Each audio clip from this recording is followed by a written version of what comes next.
குர்ஆன் ரெண்டு குடும்பத்தை சொல்கிறது. ஒரு குடும்பம் உஸ்ரத்துன் தய்யிபா, தூய்மையான குடும்பம். இன்னொரு குடும்பம் உஸ்ரத்துன் ஹபீஸா, மோசமான குடும்பம்.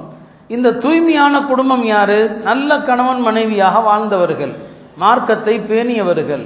இவர்களை பற்றி அல்லாஹ் சொல்லுவான், ஜன்னாத்து அத்னி யதுஹுலூனஹா, இவர்கள் நிலையான அதன் ஜன்னாத்தில் நுழைவாங்க. இவங்க மட்டும்தான் நுழைவாங்களா? ஒமன் சலஹ மின் ஆபாஇஹிம், அவர்களது நல்ல பெற்றோர்கள். வ அஸ்வாஜிஹிம், அவர்களது மனைவிமார்கள். வ துர்ரியாத்திஹிம், அவர்களது குழந்தைகள். பாருங்க, சொர்க்கத்துக்கு நீங்க தனியா போக மாட்டீங்க, குடும்பமா தான் போவீங்க. குடும்பமா தான் போவீங்க. உங்க தாய் தந்தையர் உங்களோடு வருவாங்க, உங்க மனைவி உங்களோடு வருவாங்க, உங்களுடைய குழந்தைகள் உங்களோடு வருவாங்க. இந்த குடும்பத்தாருக்கு மலக்குமார்கள் யதுஹுலூன அலைஹிம் மின் குல்லி பாப், மலக்குமார்கள் எல்லா வாசல் வழியாக வந்து சலாமுன் அலைக்கும், உங்களுக்கு சலாம் உண்டாகுக, பிமா சபர்தும், இந்த உலகத்தில் நீங்க பல விஷயங்களை சகித்து பொறுமையோடு வாழ்ந்தீர்களே, அதற்கு சலாம் உண்டாகுக என்று மலக்குகள் சொல்லுவாங்க. இது நல்ல குடும்பம். அப்ப நீங்க உங்க மனைவியோடு தான் போவீங்க இல்லையா?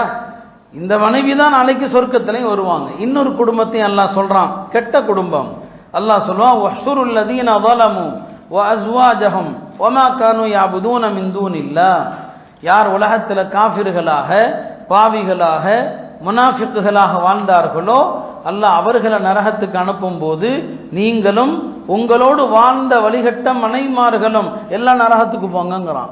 அப்ப சொர்க்கத்துக்கும் ஒரு ஆண் தனியா போறதில்லை, மனைவியோடு தான் போறான். நரகத்துக்கும் தனியா போவதில்லை, மனைவியோடு தான் போறான். அப்ப இந்த வாழ்க்கை ஏதோ மௌத்தானா முடிந்து போகிற ஒரு வாழ்க்கை அல்ல. இது நாளை மறுமையிலும் நீங்கள் நல்லவர்களாக வாழ்ந்தா உங்களுடைய துணைவியரும் உங்களோடு சொர்க்கத்துக்கு வர்றாங்க. இதுதான் நமக்கு திருமறை உணர்த்துகிறது. அப்படியானால் இந்த உறவு எப்படி இருக்கணும்?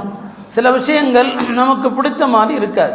இங்க பாருங்க, சஹாபாக்குடைய காலத்துல அழகான ஆண்களுக்கு கருப்பு நிற பெண்கள் அமைஞ்சிருக்கிறாங்க. சரிங்களா? நல்ல பெண்கள், அழகான பெண்கள். அவங்களுக்கு துணைவியரை பார்த்தீங்கன்னு சொன்னா, கணவரை பார்த்தீங்கன்னா ரொம்ப கருப்பான ஆண்கள் அப்படியும் வாழ்ந்திருக்கிறாங்க இல்லையா? நம்ம கருப்பினர்னால யாரை நம்ம நினைப்போம்? ஹஜ்ரத் பிலால் ரலியல்லாஹு அவர்களை நினைப்போம் இல்லையா? பிலால் கருப்பு தான், ஹஜ்ரத் பிலால் அழகே இல்லாதவர் தான். ஆனா அவருடைய மனைவி யாரு தெரியுமா? சஹாபாக்களில் ஆக பெரிய பணக்காரர் அப்துர் ரஹ்மான் இப்னு அவுஃப், அவருடைய சகோதரி ஹாலா பின்து அவுஃப். இந்த ஹாலா பின்து அவுஃப் தான் பிலாலுடைய மனைவி. ஹாலா இருக்கிறாங்களே, யாருடைய? அப்துர் ரஹ்மான் இப்னு அவுஃப், உங்களுடைய கோடீஸ்வரருடைய சகோதரர், குறைஷி குலத்து பெண், அழகான பெண், வம்சாவளியில உயர்ந்த பெண். ஆனா கணவர் யாருங்க? பிலால். இந்த கணவரோடு ஹாலா அவர்கள் மகிழ்ச்சியாக வாழலையா என்ன? சந்தோஷமாக வாழலையா என்ன? பிலாலுடைய முகத்தை பார்த்து வெறுத்தாங்களா என்ன? அவங்களுக்கு மத்தியில ஏதாவது மனக்கசப்பு, ஏதாவது சண்டை சச்சரவு உள்ள ஒன்றுபட்டுடுச்சுன்னு சொன்னா இந்த தோற்றங்கள் ஒன்றுமே கிடையாது. உள்ளத்துல என்ன இருக்கணும்? மகிழ்ச்சி வந்துருச்சுன்னு சொன்னா இந்த தோற்றம் ஒண்ணும் இல்லை. இல்லைன்னா அந்தம்மா எப்படி அவரை கணவராக பொருந்தி கொண்டது? அதுவும் அந்த காலத்துல உரிமைகள் உடனுக்குடன் உரிமையை சொல்லுவாங்க, பிடிக்கலன்னா பிடிக்கலன்னு சொல்லுவாங்க, இவர் எனக்கு வேண்டான்னா வேண்டான்னு சொல்லுவாங்க. ஒரு பெண்ணை கட்டாயப்படுத்திலாம் அன்னைக்கு மனம் முடிக்க முடியாது. நேரா பெருமானாரிடமே வந்துருவாங்க, என் தந்தை எனக்கு பிடிக்காத ஆளுக்கா என்னங்க நிக்கா செஞ்சு வச்சிருக்கிறார். அந்த காலத்துல அந்த அம்மா பிலால் போன்ற ஒரு அழகில்லாத ஒருத்தரோடு வாழ்றாங்கன்னா அவர்கள் இந்த உடல் தோற்றத்தை பார்க்கவே இல்லை, உள்ளங்களை தான் அவங்க பார்த்தாங்க, ஒரு மனிதரிடம் இருக்கிற குணத்தை தான் பார்த்தாங்க. இதுதான் அன்றைய காலத்தினுடைய அமைப்பு. பெருமானார் ஸல்லல்லாஹு அலைஹி வஸல்லம் உடைய வளர்ப்பு மகன் என்று அறியப்படுகிற ஸைத் இப்னு ஹாரிஸா, அவருக்கு நபி ஸல்லல்லாஹு அலைஹி வஸல்லம் அவங்களை விட 10 வயது கம்மி. நபி ஸல்லல்லாஹு அலைஹி வஸல்லம் அவங்களுக்கு நபித்துவம் எப்போ கிடைக்குது? 40 வயதுல. 40 வயதுல நபி ஸல்லல்லாஹு அலைஹி வஸல்லம் அவங்களுக்கு நபித்துவம் கிடைக்கும் போது ஸைத் இப்னு ஹாரிஸாவுடைய வயசு என்ன? 30 வயசு. இந்த 30 வயது ஸைதுக்கு நபி ஸல்லல்லாஹு அலைஹி வஸல்லம் அவங்க யாரை நிக்கா செஞ்சு வைக்கிறாங்க? உம்மு ஐமன்கிற பெண்ணை நிக்கா செஞ்சு வைக்கிறாங்க. உம்மு ஐமன் யாரு? பெருமானாருடைய தந்தை அப்துல்லா இருந்தாங்க இல்லையா, அப்துல்லாவுடைய அடிமை பெண் தான் உம்மு ஐமன். அப்துல்லா இறந்த பிறகு பெருமானார் ஸல்லல்லாஹு அலைஹி வஸல்லம் அவங்களுக்கு உம்மு ஐமன் வாரிசு முறையில் பெருமானாருக்கு கிடைக்கிறாங்க. உம்மு ஐமன் தான் யாரை வளர்க்குறாங்க? நபி ஸல்லல்லாஹு அலைஹி வஸல்லம் அவங்கள வளர்க்குறாங்க. பெருமானாரையும் சொல்லுவாங்க என்னுடைய தாய் உம்மு ஐமன் என்று தான் சொல்லுவாங்க, என்னுடைய தாய் என்று அவங்கள குறிப்பிடுவாங்க.